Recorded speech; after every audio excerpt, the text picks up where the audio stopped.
అట్టి తోలు ఏది అట్టికాయ తొక్క కాదు తోలు తొక్క తీసినట్టు అట్టి కాదు, తొక్క యూనిఫామ్ తీసినట్టు తీయడం కాదు. అంటే ఎస్ కరెక్టే.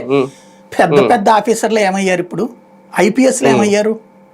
అవును, జైలు పాలయ్యారు. ఐపీఎస్లు సస్పెన్షన్లో ఉన్నారు 178 మంది, 179 మంది.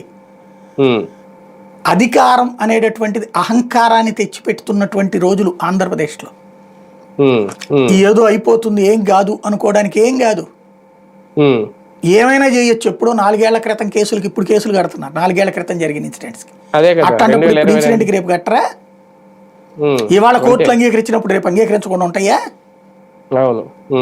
ఖచ్చితంగా భవిష్యత్ అనేటటువంటిది. కాకపోతే మేబీ అతను ఏదో ఇంతకుముందు వీళ్ళు వైసీపీ వాళ్ళు ప్రొజెక్ట్ చేస్తుంది అతను తెలుగుదేశం పార్టీకి సంబంధించిన ప్లస్ అందులో ఎమ్మెల్యే టికెట్ కూడా కన్ఫామ్ అయ్యి ఆగిపోయింది మధ్యలో అని కూడా చెప్తున్నారు అక్కడ. అంటే రాజకీయ ఇన్వాల్వ్మెంట్ తోనే ఆ ఉద్దేశంతో, లేకపోతే అంత మాట్లాడాల్సిన అవసరం లేదు. ఎస్పీ గారు కొంచెం హుందాగానే మాట్లాడారు.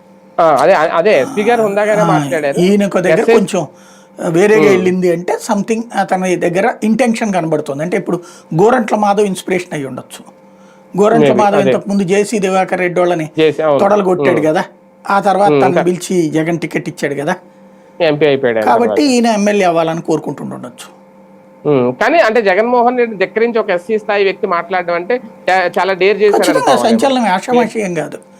మేబీ ఇది ఒక స్ఫూర్తి కూడా అవ్వచ్చు. రాబోయే రోజుల్లో ప్రతి పోలీసు కూడా ఇట్లాగే వార్నింగ్లు ఇవ్వచ్చు.